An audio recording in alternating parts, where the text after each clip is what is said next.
news leader. KWQC TV6 News starts with First Alert Weather. The rain is coming down in Muscatine, Iowa. This video just to our newsroom moments ago. It was shot by KWQC's sports reporter Kevin Core, who got stuck in the downpour while covering a Muscatine high school game. It looks like play is delayed for right now. Good afternoon, everyone. I'm Marcia Lenz, filling in for Sharon. Today is a first alert day, and a whole host of weather threats could soon develop, from tornadoes to flash floods. We have team coverage for you. Meteorologist Kyle Dickens is looking at the potential for flash flooding. But first, Chief Meteorologist Eric Maitland has an update on the timing. So, Eric, where are those storms right now? Well, they are already moving into the viewing area. We've got our first warning for the QCA right now. And as you can see, we're looking at two complexes here, one to the north and west. This is going to be a broad wind producer. And then these isolated cells here, any of these could produce a tornado. They are showing rotation as they move into the area. But I do want to get into this severe thunderstorm warning. Now, it is tagged tornado possible because on the leading edge of these broad wind producing storm complexes, often we see spin up tornadoes. Haven't seen that yet with this particular batch of cells. However, you can see with this warning going till 5 o'clock, it'll be between about 4:30 to 4:40 and 5 o'clock that the leading edge of these storms get into western Jackson County, western Clinton County, and northern Cedar County as this all moves east at about 40 to 50 miles per hour. And then as we get a little bit closer in, right now you can see no active weather there yet,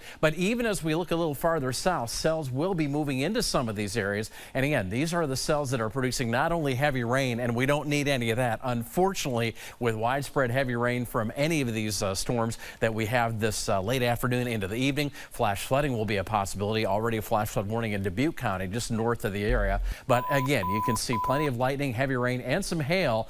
And we are still watching some of these storms with some minor rotation. We and the National Weather Service are keeping an eye on this. No tornado warnings yet, but we are under a tornado watch, and that will go until 8 p.m., and that does include most of the TV6 viewing area. Again, flooding, a high possibility with these storms coming in this afternoon into the evening. So Kyle Dickens has more on that threat.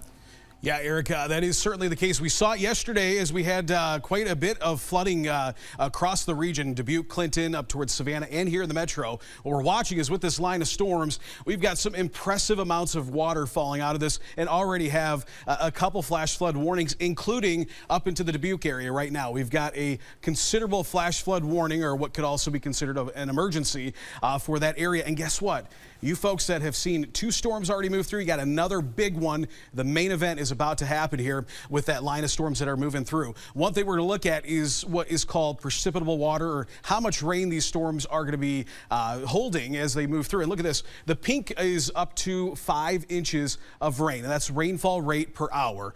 That is impressive, and what we could be seeing is as this approaches an already rain-soaked area, flash flooding really is going to be a concern. What you need to do tonight, folks, if you are in an area that is in a low-lying area, best bet is to maybe move out of that area for the time being until these storms pass, until that flood water can recede. But there is high confidence that these could pack a punch and certainly drop a lot of rainfall that could lead to flash flooding. So take the warning seriously tonight. Again, move to high ground if you're in a flood-prone area, and definitely act immediately, because the water rises quickly. A lot of times it does move down or settle down quickly too, but it happens so fast that sometimes you don't have the time to evacuate. So take these warnings seriously. We'll be here throughout the day and the evening to keep you updated.